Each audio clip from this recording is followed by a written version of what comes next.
From the top of these snow-covered summits, a world unfurls before us. Nature, generous and marvelous, astonishing, bewitching. The stone and ice giants are there above our heads, dominating us, fascinating us, pulling us to them.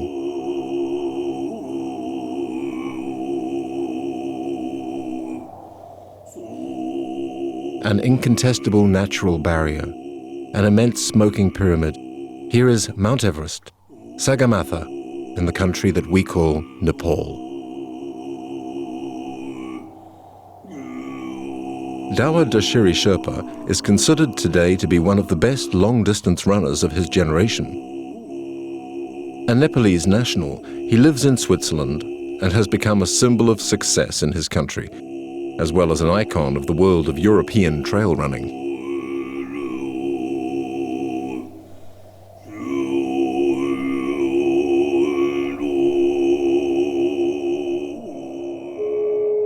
Ten of the 12 highest summits of our globe are found in Nepal.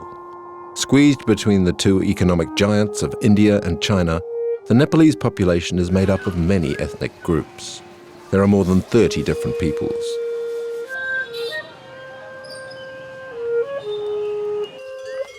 The Sherpa are one of the smallest of these ethnic groups. They live mainly in Khumbu, at the foot of Sagarmatha.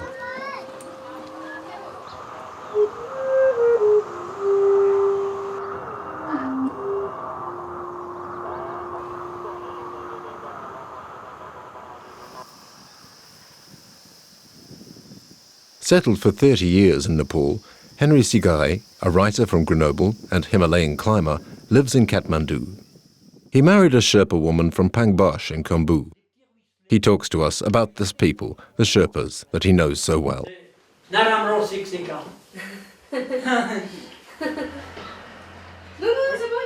Sherpas really live in a very small world. It's the size of a small English county. About 40,000 people. Where do they come from? They're Tibetans, from the southeast of Tibet, the northeast of Nepal. They lived in a province there, and it is thought they were driven out by the Mongols. The invaders forced them to flee. It may have been because of religion. Tibet was subject to the ancient religion of Bon, and it may be that the Sherpas were already followers of the Nyingma religion, which was one of the first Buddhist cults, Buddhism which came from India. These Sherpa left their Tibetan province and came down to Nepal. They came through a pass which is called the Nyingma, and they came to the area known as Khumbu.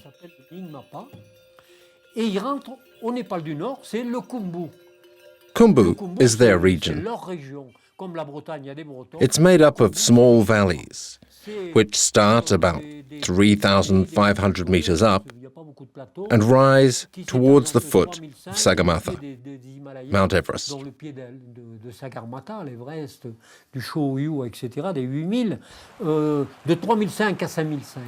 They settled there, and some of them came down further and colonized the Solu region.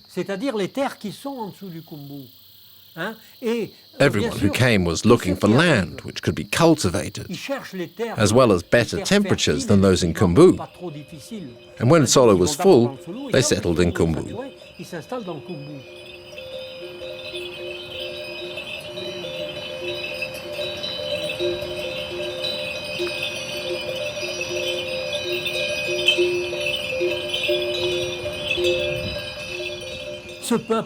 This people who live in environments and regions which are very different from each other are quite varied. But if we take the Sherpas of Khumbu, for example, between 3,500 meters in altitude and 5,500 meters, there are people living at 5,500 meters. So take a child, a Sherpa child, He's born at an altitude of 4,000 meters. His heart and his lungs adapt to the lack of oxygen and therefore to the altitude, to the cold, to the harsh conditions, to the lack of roads. And this child will run, but he won't run on flat ground. He's going to be running on very steep slopes, uphill and downhill, running on stones. This is a people with very unusual physical capacities, if you compare them to us. A young Sherpa at the age of 5 years old will carry a small bag and he'll bring wood back from the forest with his mother. He'll go and get water, and the jerry can contains a minimum of 10 litres, often 20 litres of water. So you often see children carrying 20 litres of water with water pouring down their back when it's minus 10 degrees Celsius. So they're a tough lot. There are people who have got a head start on us.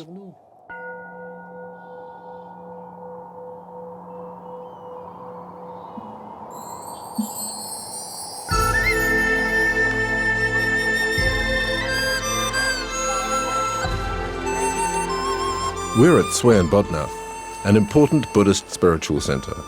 This stupa is one of the places of pilgrimage for Tibetan monks, but also a destination for many Sherpas who leave Khumbu and its freezing temperatures during the winter.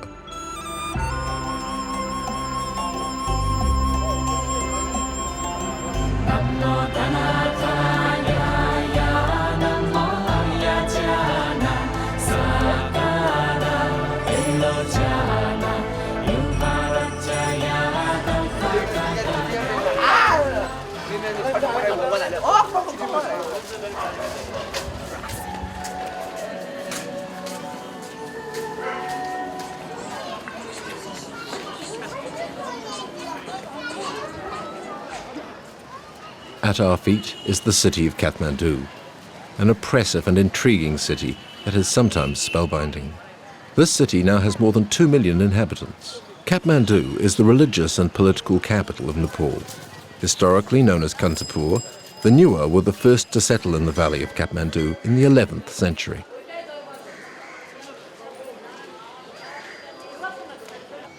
The influence of Hindu architecture is omnipresent.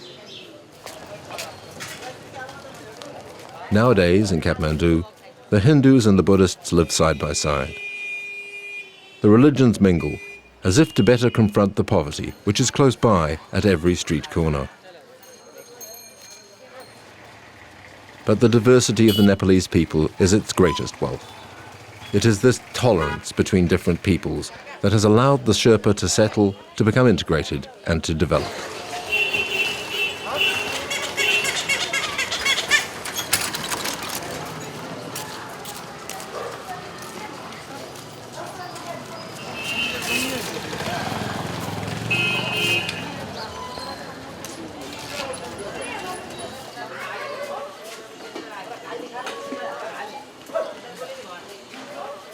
Dawa Dachhiri is a Sherpa, a long-distance trail runner, world-renowned and considered to be one of the best at this sporting discipline. He has won the greatest races in the world, the Ultra Trail of Mont Blanc, the Annapurna Mandala Trail, the Chachimbi Raid, the Templiers, and twice the Himal race in Nepal. These are perhaps the two most important victories to him. He's here in Kathmandu for the first race which he will organize, a trail lasting 14 days crossing Solu-Khumbu. Starting from Jiri, lying at 1,200 meters altitude, he has designed an itinerary that goes to Kalapatha at 5,600 meters altitude, close to the Everest base camp. An itinerary crossing more than 300 kilometers with an uphill climb of more than 19,000 meters and downhill sections of 18,000 meters. A real exploit, a Himalayan race in the land of the Sherpas. 50 runners have come to attempt the adventure of the Solu-Khumbu Trail.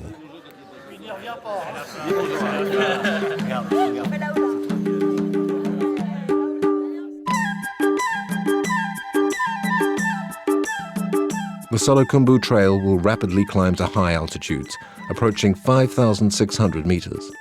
Acclimatization is an important advantage, for the human body can adapt to altitude when the climb is made progressively and slowly, which will not be the case in a race such as this, since the aim is always to go faster. This can cause problems for the runners, which, although minor, can become dangerous or even deadly.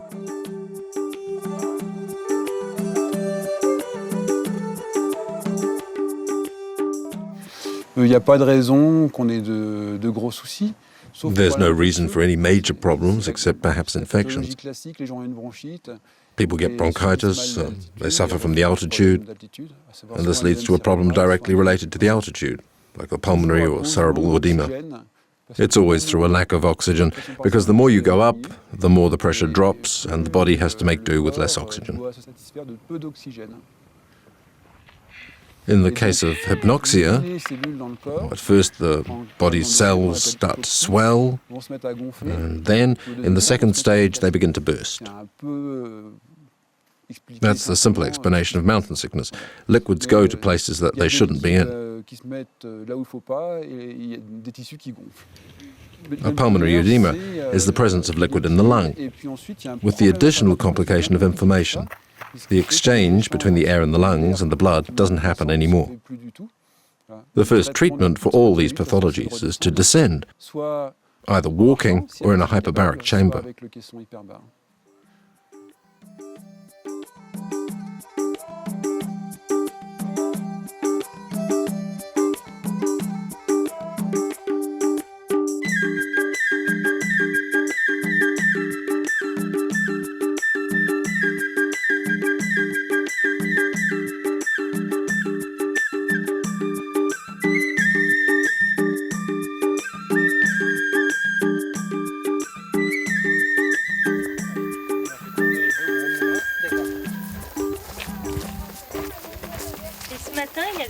Ça a sonné 2 coups vers 6 heures. The Solu-Khumbu trail is the time for Dawa to discover the beauty of his native Solu-Khumbu. But it is also an opportunity for the runners to run the trails of his childhood and to discover the life of the Sherpas.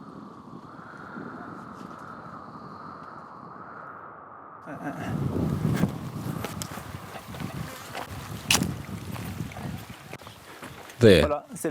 That's my parents' house. And beside it is the house of my brother, who died at Sherpa in 2004.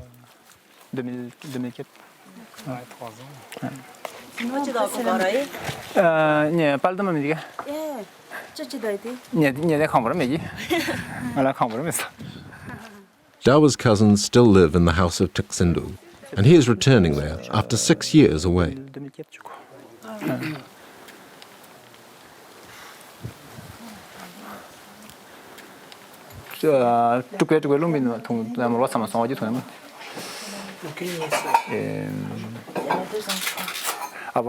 Before I went to Switzerland, where the windows are, there was only plastic.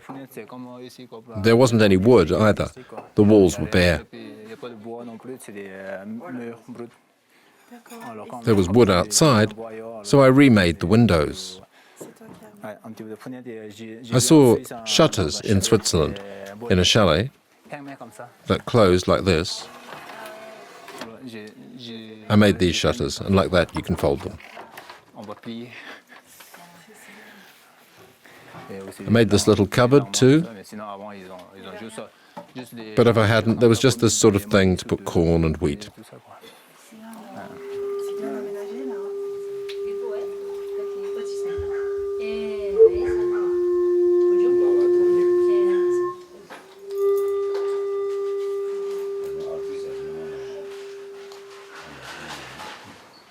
His mother now lives in Kathmandu in a small apartment. Since her son began to run, she has kept all the trophies, awards, and the news stories about his victories.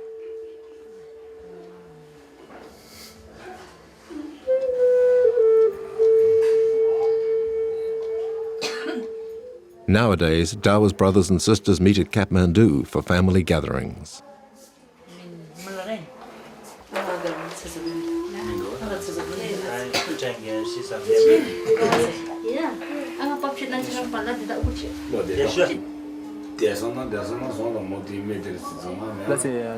We fixed here afterwards, with the kitchen upstairs. This is where my parents made the fire. Below there was a pipe and there was a fireplate in it. In the fireplate there was earth to make the fire in. My father died just here. He was ill, close to the fire, and he died lying here. One day when I came home, he said to me, "I don't feel well at all. You'll have to go and get some money from someone lower down that I loaned it to a few months back."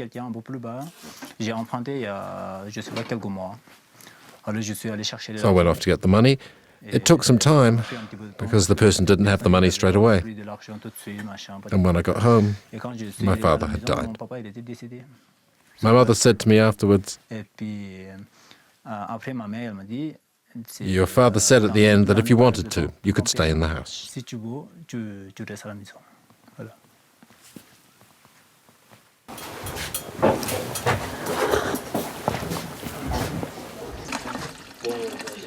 At the fireside, a light just to heat the tea, Dawa talks about the start of his racing.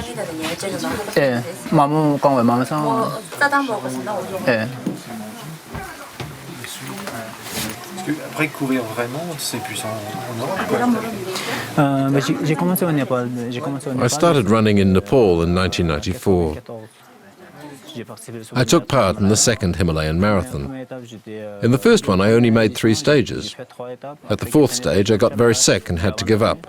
The second time I took part, I finished 3rd. Because I'd never run before and because I'd finished 3rd, people asked me if I wanted to go to Europe. At the time, I met Annie.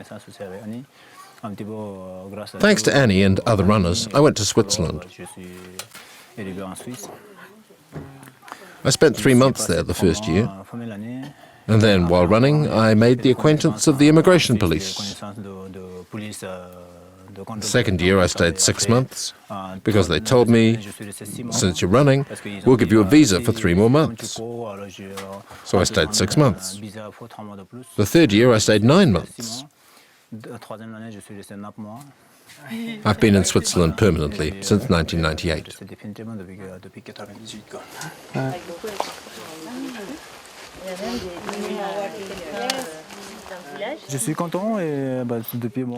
I'm happy. It's quite special for me to be here because I lived here for quite a long time. And that brings things back. My mother doesn't live here anymore, and my father's been dead for 15 years now. I'm seeing all my nephews and nieces again. It's a good thing for me. And I can share that with my friends.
As a child, Dawa, with his mother and his brothers, looked after the herds of yak and nak in these alpine pastures. This place, called Beni, is at more than 4,000 meters altitude, some hours walking away from Kathmandu. The Yursa, a Nepalese word for alpine pastures, rise here to over 5,500 meters.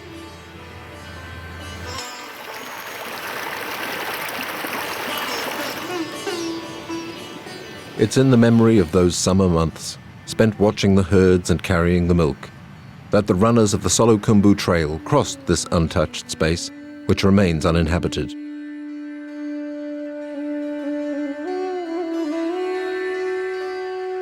They also passed near the village monastery of Phongmuche.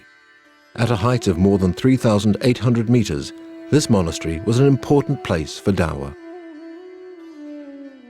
When his childhood life led him to ask himself searching questions about how best to help others, he decided to become a Buddhist monk. So he stayed several months in this place, which now shelters more than 3,000 monks and nuns, come to complete their Buddhist teaching in the company of Thulsuk Rinpoche, the reincarnation of Buddha. The monastery is a place of worship. Spirituality is everywhere. Many children have also acquired a solid education there, thanks to the monastic school, where they have learned to read, write and count.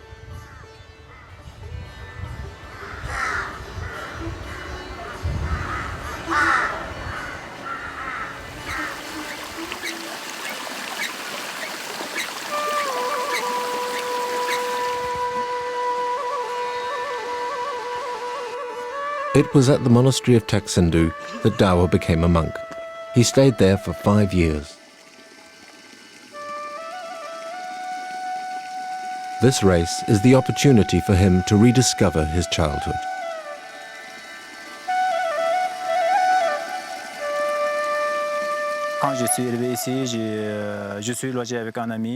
When I came here, I stayed with a friend, and I stayed a year and a half with him. Then my father bought half of this house over here. I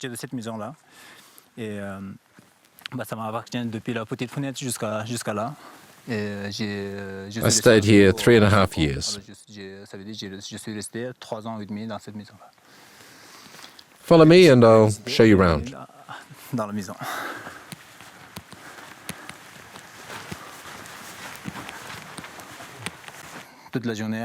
All day long we work, but when the work is finished, I went out, a little physical activity for my personal training. At the monastery school, at first you learn the alphabet. When I came here, we began to learn to recite prayers. And that's very hard. It's hard because it isn't just reading and writing. You have to learn by heart.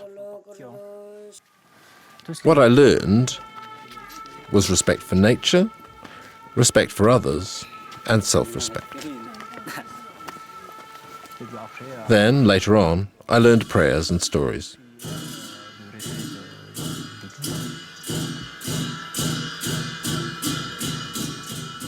After spending 7 years in monasteries, the time came for Dawa to choose his future life. To remain as a monk or to go back to freedom.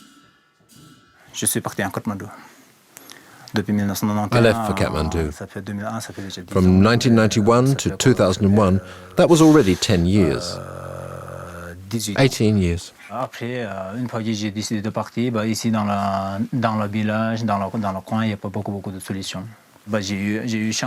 was lucky enough to meet the organizers of the Himalaya Marathon. It was organized by a Swiss and a Frenchman. In the Longtan Valley, they were looking for local runners. My brother was the cook. He asked me if I wanted to take part in the race. At the time, I'd never run.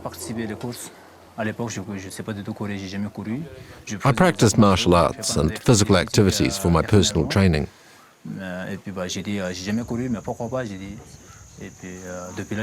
Since that day, I've carried on with racing, and I've mixed with runners, men and women. Since then, I've always raced.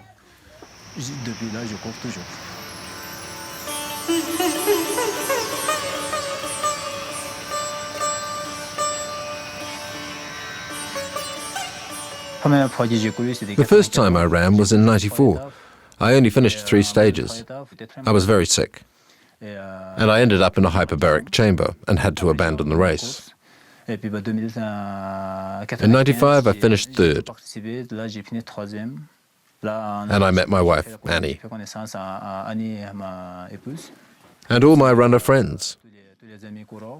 And they invited me to Geneva and to France. And there were lots of little races, and I said, why not? At the time, I didn't speak a word of French. All I knew how to say was, bonjour. In order to meet Dawa, now you have to go to Geneva, when he isn't running, in a building company. Well, it was about 10 years ago.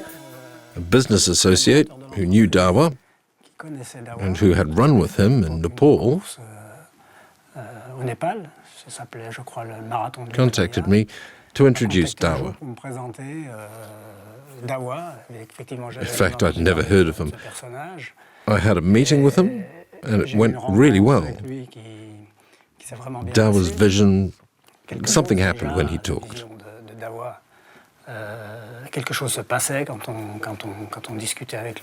When it was suggested that I employ him, even though Dawa's profile isn't the same as the personnel in our place, I don't think that there's any other Nepalese in construction in Switzerland. But the story got to me, and I agreed to take him on for a trial at first. And in the end, he fitted in well to the business. He's been working for us for 10 years.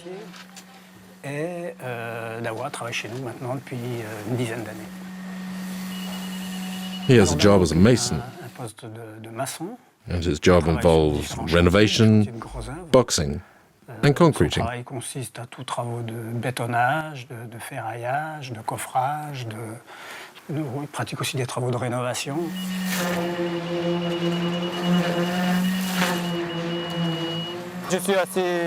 I'm what they call multifunctional.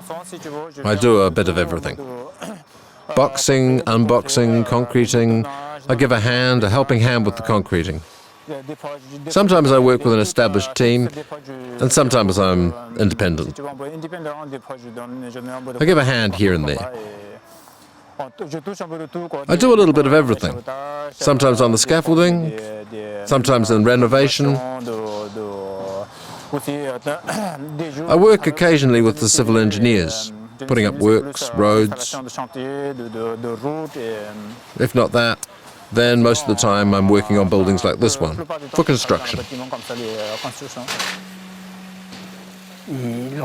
When we're together, somebody says Dawa's name, something happens straight away.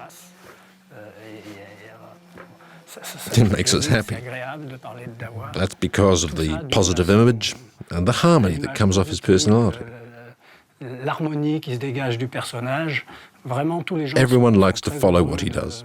If Dawa wins a race, we're happy. If Dawa doesn't win, we're still happy. If he doesn't win the race, he's won anyway in terms of the applause.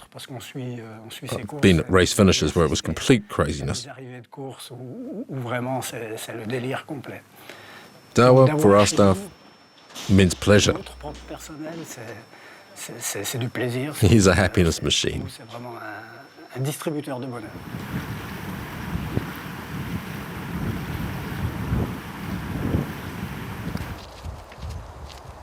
That happiness, Dawa has decided to distribute in his country as well. At Mira, his father's village in Solo, a monastery opened 14 years ago. It is directed by his cousin, who is the head lama. To make life easier for the monks and to express his gratitude to the monastery school, which instructed and educated him, Dawa has been collecting funds to allow the monastery to develop. Okay.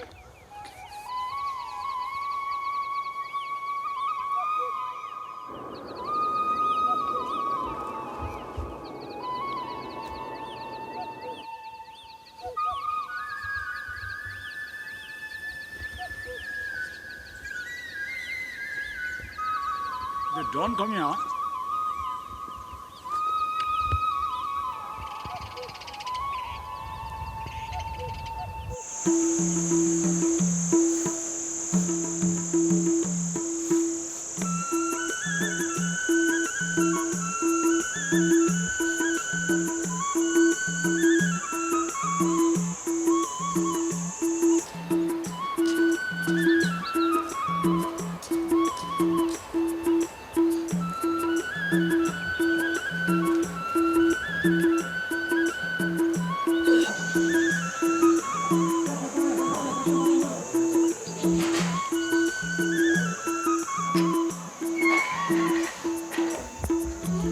The monastery of Mira is a Nyangma Pa monastery. one of the first Buddhist cults, which came from India, which is also known as Buddhism of the Red Bonnets, which has several differences from the Buddhism of the Dalai Lama, Gelugpa Buddhism.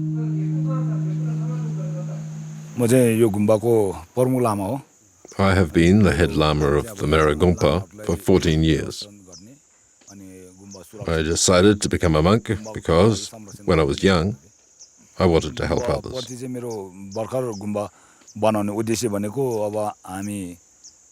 I learned Buddhism in several Gompas, going to Bodhnath or traveling to Bhutan. Now I travel to Gompas around the world to teach Buddhism to others and to collect funds for the development of Buddhism.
When he was young, Dawa practiced a lot of sport and trained in martial arts.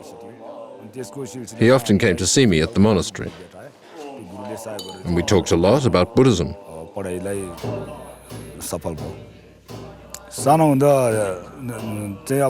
Dawa was a bright child. He always wanted to do something.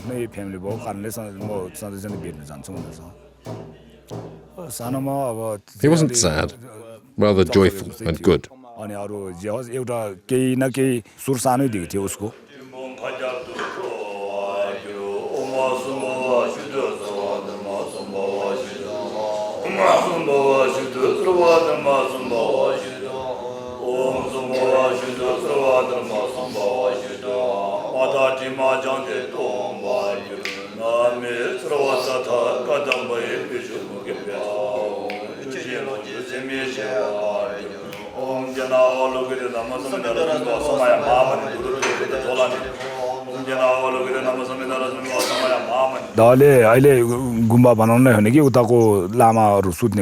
Dawa's help has made it possible to build rooms for the monks at the Mira Monastery. Before, they had nowhere to sleep, and they made their beds in the Gompa.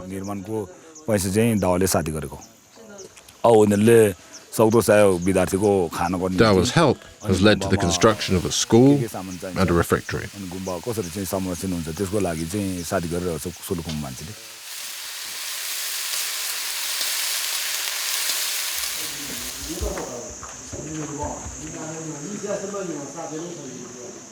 At the monastery school, we needed more classrooms. We could have over 50 students, but we don't have enough classrooms and rooms to house them. Thanks to Solu-Khumbu Trail, Dawa will make it possible for us to build. There will even be electricity and running water.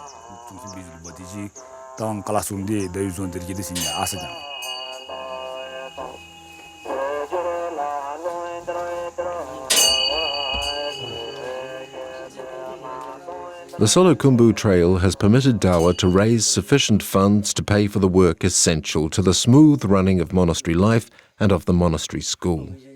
More than 30 monks benefit from the instruction in this school. Often coming from poor families, the children who enter the monastery are looked after, and it's an opportunity for them to advance socially at the same time as they help others with prayers.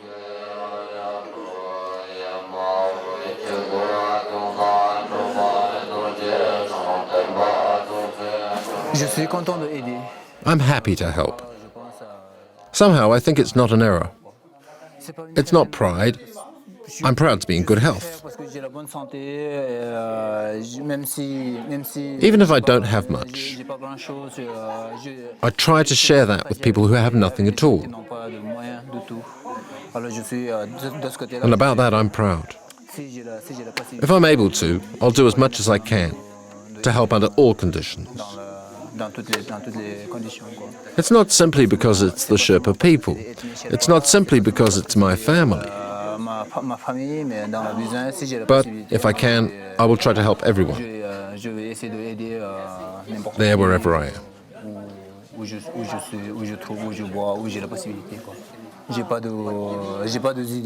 I don't think to keep a little bit back for myself. It's not my way. Since I was very small, I've never thought like that. Today is today. If I can share something with others, it's happiness, a moment of happiness. They're happy to see people who come from the outside world. I hope those people are also happy to see them and to share that little moment. Even if it's just a cup of tea that you share together, that's happiness for me.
Progressively, the Solu-Khumbu trail caravan leaves the places of Dawa's childhood to arrive in the high cold lands of Khumbu.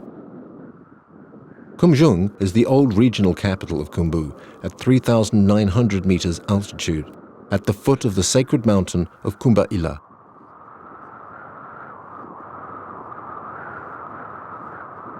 It's one of the last typical Sherpa villages. At Khumjung there's a school, financed by Sir Edmund Hillary.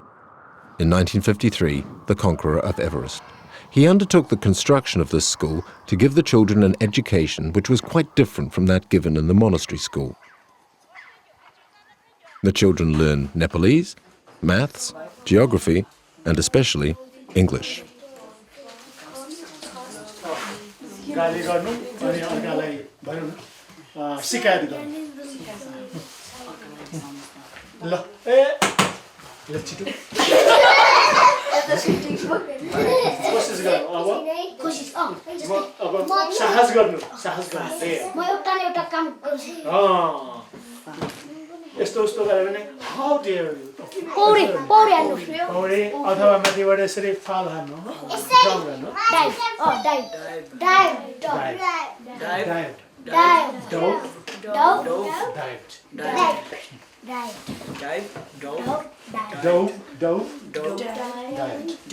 To get to the school of Khumjung, the children walk for up to 3 hours every morning and every evening.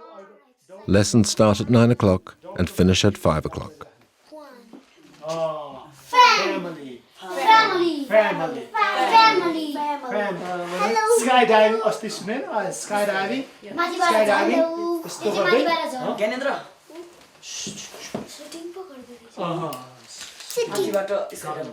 अनि die भनेको चाहिँ त्यो फाल हान्नु यस्तो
I'm getting old now. It's hard. Dawa Dachhiri Sherpa follows the trails leading to the summits with serenity. He knows he owes everything to his instruction. With the Solu-Khumbu trail, Dawa means to let his country be discovered by the paths of his childhood. He is also trying to communicate his values in order to help the Sherpas and allow his country to be better understood.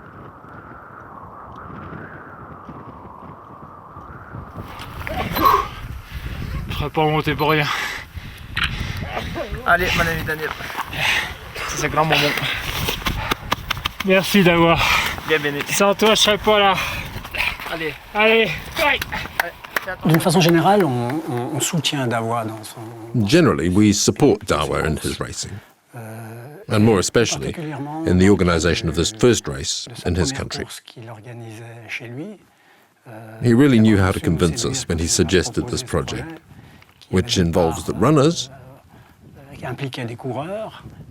We can also follow the walkers, of which I am one, and I've really enjoyed following this trek. We said to ourselves that we could make a special effort to help them. We brought some wonderful pictures back ourselves and memories which we're going to share with all the partners.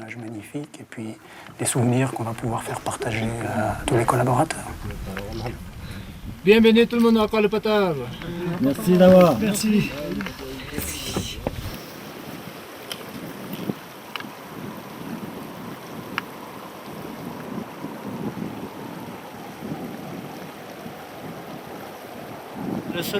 The Solu-Khumbu trail leads the runners here. It's really majestic. It's a bit of a shame to go past here running because you don't have time to look at everything and see everything. But it's really worth it. Mais ça vaut vraiment le coup.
Like Dawa, the Sherpas know to use their territory to develop themselves nowadays.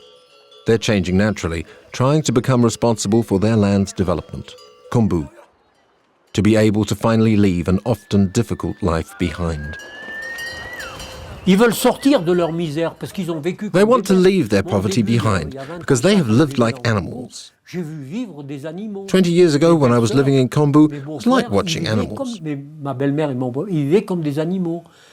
Pas de soins, des no medicine, pain because there was no medicine, hard labor, no chance to reduce the work, no fire up there. The ground is frozen 6 months of the year. Fire was just for cooking. Donc ils vivaient comme ça, c'est le côté, c'est normal qu'ils suivent, qu'ils aient envie de bien-être. In Europe, in the Alps and the Pyrenees, at first they left their ungrateful land to live in the cities, like all the rural world. Because life in the city, even as a worker, was all the same, a level higher than the life they had in the country. So a lot of Sherpas came down to the cities. And what's happening now? Namche Bazar, Parish, Porsche, Pangborsche are becoming mountain stations.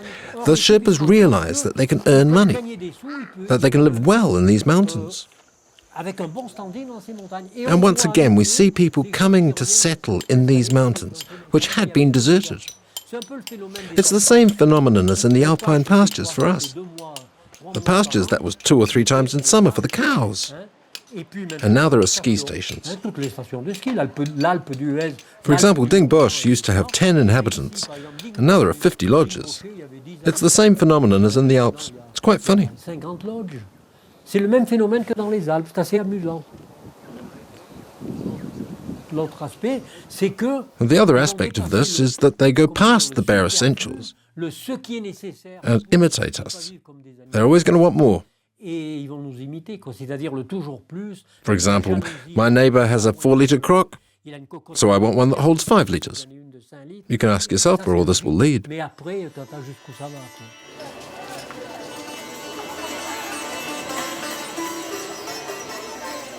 The Sherpas of Khumbu are now masters of their own destiny. Thanks to the conquest of Everest, they have been able to profit from the incredible support of the money they receive to accompany expeditions to the high peaks. High-altitude porters, they now rule the business of the Nepalese Himalayas. The Sherpas are progressively coming down from their cold land, and the younger generation wants a more peaceful life than that of their grandparents. For some time, the Nepalese government has given rewards to Nepalese climbers who try for records or summits. Whereas the generation of high-altitude Sherpas hated to climb summits that were higher than 8,000 meters, the young Sherpas now go to school and learn the practices of high mountaineering to become guides in large expeditions. They throw themselves into record-breaking. The fastest ascent of Sagarmatha, Everest, is held by a Sherpa who took 8 hours and 22 minutes for the climb. The prestige of these climbs and the attraction of money are the essential driving forces in this race for records. There's a limit to the development of the Sherpas, all the same. They hold the reins of the mountain economy, but are underrepresented in government and decision-making. Nepal has been a democracy for a short while. This allows the Sherpa to rise to certain functions. There has been a Sherpa Minister of Tourism, but tensions with other ministries block the main changes that the Guide Association wants. Nepal is nowadays en route for development, hurrying to leave the Middle Ages to enter the 21st century. This can only happen by training and educating the younger generations, who are the country's future.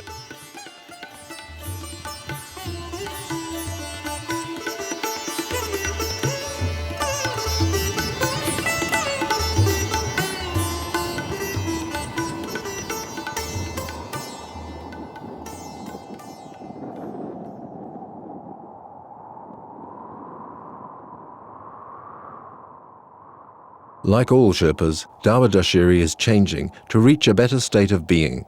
The Buddhist monk, turned champion racer and mason, has succeeded in his bet. I am happy. It's to be here and to show all this beautiful country to my friends. My friends who are almost my family. Runners are very close to nature, as am I.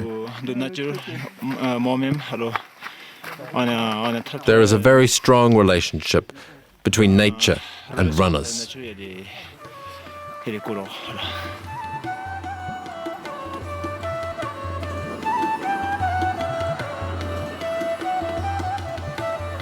So many summits, considered by many to be incontestable obstacles, but which, in the eyes of wise Dawa Dachhiri Sherpa, are only there to show us that there is always a path. With the Solu-Khumbu trail, Dawa wants to show us that even if the start is difficult, the road of life is long, and there are always passages which allow us to advance, to mount ever higher. Et en Sherpa, c'est Chomolermo. Et Népalais, c'est Savramata.